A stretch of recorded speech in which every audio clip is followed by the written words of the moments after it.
कैसे हो बच्चों। उम्मीद है आप सब बहुत बढ़िया होंगे और आपकी बोर्ड की तैयारी बहुत अच्छी चल रही होगी। मैं हूं आपका दोस्त सुभाष और मैं आज आपके लिए लेके आया हूं क्लास 10 साइंस का चैप्टर नंबर 4, जिसका विषय है carbon and its compound. Carbon एवं उसके यौगिक। तो आइए शुरू करते हैं इस चैप्टर का इंट्रोडक्शन। दो सवाल हमारे मन में आते हैं बच्चों। पहला कि कार्बन है क्या, और दूसरा हम क्यों इसके बारे में पढ़ रहे हैं। पहले सवाल की तरफ जाएंगे कि कार्बन है क्या। बच्चों, ये जो पूरी दुनिया है, पूरा यूनिवर्स है, पेड़ पौधे जानवर, ये धरती, ये पूरी गैलेक्सी, सब कुछ जो भी चीजें आपको दिख रही या नहीं दिख रही है लेकिन है इस दुनिया में, वो सब एलिमेंट्स से मिलके बनी है। और वो एलिमेंट्स लगभग 100 टाइप के हैं। उन्हीं में से एक टाइप कार्बन है। कुछ एलिमेंट्स तो आप जानते होंगे, बचपन से पढ़ते हुए आ रहे हैं, जैसे हाइड्रोजन, ऑक्सीजन, नाइट्रोजन, ये सब। आपने पानी के बारे में जरूर पढ़ा होगा कि पानी कौन से दो एलिमेंट से मिलकर बना है। आपको उसका फॉर्मूला याद आ रहा होगा। उसका क्या फॉर्मूला रहता है? H2O। और पानी देखिए कौन सी दो चीजों से मिलकर बना है। एक तो इसमें हाइड्रोजन है, दूसरा ऑक्सीजन है, यानी दो एलिमेंट्स हैं इसके अंदर। तो ऐसे ही कार्बन भी एक एलिमेंट है। तो कार्बन क्या हुआ? एक तत्व, एक एलिमेंट जो इस दुनिया में मौजूद है और बहुत ही इंपॉर्टेंट है। तो क्यों हम कार्बन के बारे में पढ़ रहे हैं बच्चों? कार्बन इतना इंपॉर्टेंट क्यों है? आप ये कह सकते हैं कि केमिस्ट्री की दुनिया का सचिन तेंदुलकर है। जितना सचिन ने रन बनाए हैं और किसी खिलाड़ी ने आज तक रन नहीं बनाए, ऐसे ही जितनी चीजें इस दुनिया में कार्बन की हैं, उतना और किसी एलिमेंट्स की नहीं है। एग्जाम्पल के लिए अगर कार्बन के कंपाउंड्स की बात करें या कार्बन की बनी हुई चीजों की बात करें, तो 30 लाख से ज्यादा चीजें सिर्फ अकेले कार्बन की है। और कार्बन को हटा के बाकी जो लगभग 100 एलिमेंट्स हैं, उनकी 2 लाख से कुछ ज्यादा। तो आप अंदर देख सकते हैं, कार्बन सच में वो सचिन तेंदुलकर के जैसे है। इसके जैसा और दूसरा कोई एलिमेंट नहीं है। इसलिए 10th क्लास में सिर्फ कार्बन के ऊपर पूरा चैप्टर तैयार किया है।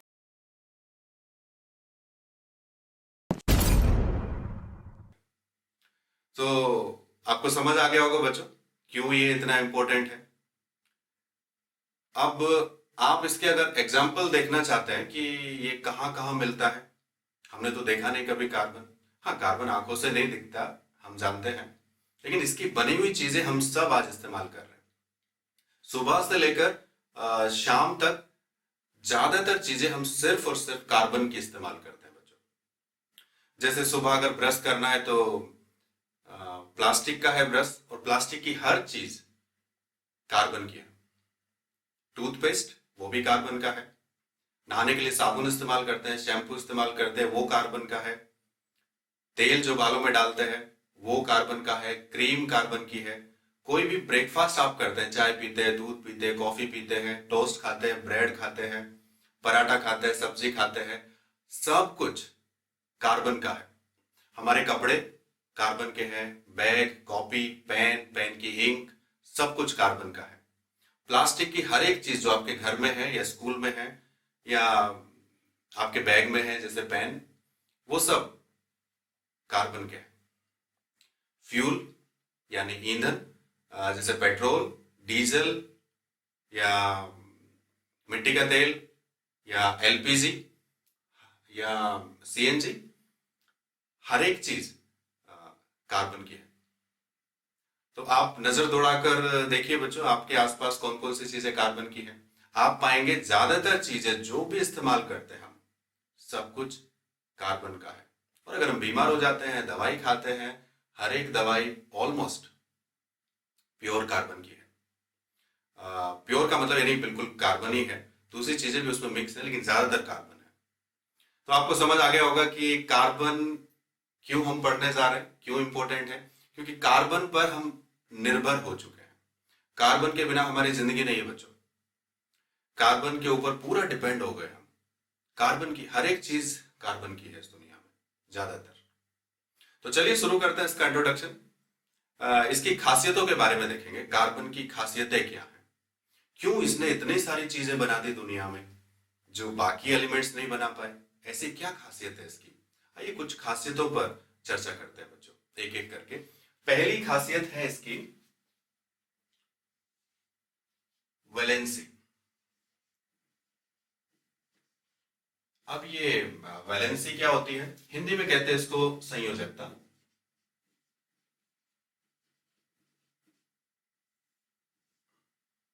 वैलेंसी का मतलब है कंबाइन करने की पावर, यानी जोड़ने की पावर, जोड़ने की क्षमता।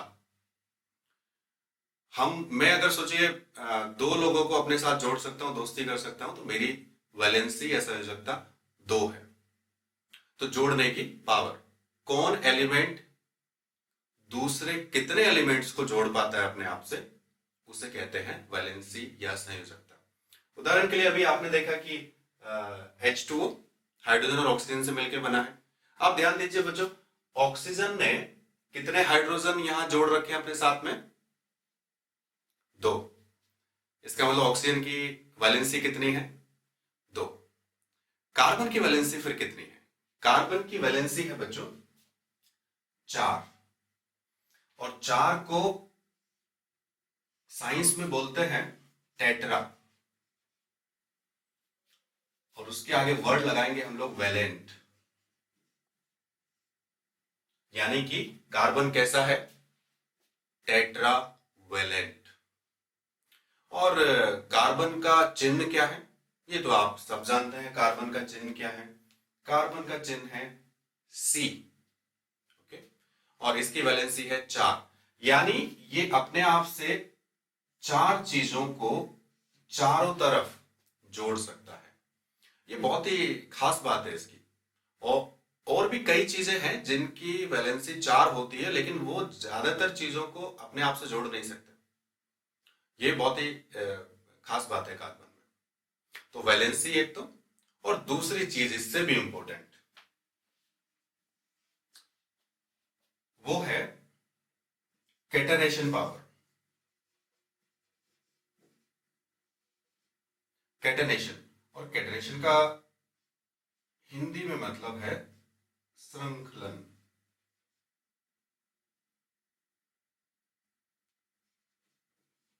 श्रृंखलन। हिंदी मीडियम के बच्चों से मैं यही कहूंगा कि आप भी हो सके तो इंग्लिश में भी नाम याद रखिए, वो ज्यादा इजी है और ज्यादा इस्तेमाल होते हैं, भविष्य में ज्यादातर वही काम आएंगे। कैटनेशन या श्रृंखलन, तो क्या मतलब हुआ इसका, कैटनेशन का। कैटनेशन का सीधा मतलब है चैन बनाने की क्षमता, चैन बनाने की काबिलियत। अब देखिए कार्बन क्या करता है, इसकी वैलेंसी तो 4 है, आप जानते ही हैं बच्चों। अब ये क्या करता है, दूसरे कार्बन को अपने आप से जोड़ सकता है। तो इसमें क्या बड़ी बात है, नहीं इसमें बड़ी बात नहीं है, लेकिन ये बहुत सारे कार्बन अपने आप से जोड़ सकता है और एक लंबी चेन बना सकता है, बहुत लंबी चेन। इसे कहते हैं कैटनेशन पावर। ये सिर्फ और सिर्फ कार्बन के पास है और किसी के पास नहीं है, इसलिए सबसे खास है ये। अब देखिए ये तो मैंने एक ही तरफ जोड़ के दिखाया। अब देखिए 4 वैलेंसी यानी चारों तरफ जोड़ सकता है, इधर भी जोड़ सकता है, ऊपर भी, इधर भी। ये तो एक कार्बन का दिखाया। अगर मैं दूसरे कार्बन की बात करूं, उसकी भी तो 4 वैलेंसी है, वो भी दूसरों को जोड़ सकता है, ऊपर भी जोड़ सकता है, और ऐसे ही तीसरा, चौथा, पांचवा बाकी के कार्बन भी कर सकते हैं। यानी लंबी लंबी चेन्स बना सकते हैं वो, सीधी भी, गोल भी, आड़ी तिरछी भी, अलग अलग टाइप की चेन्स। इसको कहते हैं कैटनेशन पावर। ओके, अब तीसरी खासियत की तरफ चलेंगे। क्या है इसकी तीसरी खासियत, आपने शायद सुना होगा। तीसरी खासियत है एलोट्रॉपी। इसको कहते हैं बच्चों अपर रूपता।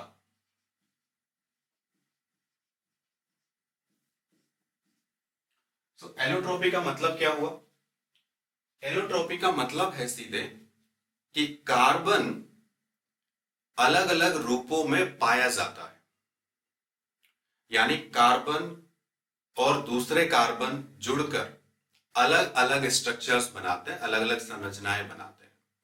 यानी कार्बन अलग अलग रूपों में पाया जाता है, इसी को कहते हैं अपर रूपता या एलोट्रॉपी। एग्जाम्पल के लिए, मैंने 50,000 ईंटें मंगाई, मुझे घर बनाना है।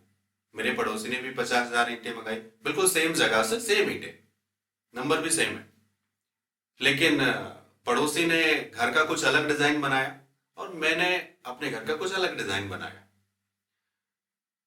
सेम चीजें थी अंदर दोनों के पास, लेकिन डिजाइन अलग अलग थे। कार्बन भी ऐसा करता है। कार्बन के एलोट्रॉप कौन कौन से हैं, यानी कार्बन और कौन कौन से रूपों में पाया जाता है? एक रूप है इसका, आप सब जानते हैं, डायमंड यानी हीरा, और दूसरा है ग्रेफाइट। डायमंड तो आप सब जानते हैं, ग्रेफाइट भी आप जानते हैं, बचपन से पढ़ते आ रहे हैं उससे। जी हाँ, उसके बारे में पढ़ते नहीं आ रहे, लेकिन उससे पढ़ते आ रहे हैं। पेंसिल आप सब जानते हैं, हम बचपन में पेंसिल से पढ़े हैं। पेंसिल का जो रिफिल है, वो जिससे हम लिखते हैं, उसी को हम कहते हैं ग्रेफाइट। अब देखिए, हीरा या डायमंड, उसमें प्योर कार्बन है, कार्बन के अलावा और कुछ नहीं है। और ग्रेफाइट, उसमें भी प्योर कार्बन है और कुछ नहीं। और दोनों में अंतर देखिए बच्चों, डायमंड कितना महंगा है, शायद गिफ्ट करने की हम सोचना भी बड़ी बात है हमारे लिए, और ग्रेफाइट कितना सस्ता है। तो ये है अपर रूपता या एलोट्रोपी, यानी कार्बन का अलग अलग रूपों में पाया जाना। तो ये था बच्चों हमारा इंट्रोडक्शन वीडियो। इससे अगले वीडियो में हम देखेंगे कि कार्बन कैसे दूसरी चीजों को अपने साथ जोड़ता है और उस जोड़ने को क्या कहते हैं हम। बच्चों, ये वीडियो कैसा लगा कमेंट लिखकर जरूर बताइए, और नेक्स्ट वीडियो का नोटिफिकेशन पाने के लिए चैनल को सब्सक्राइब करना बिल्कुल ना भूलें।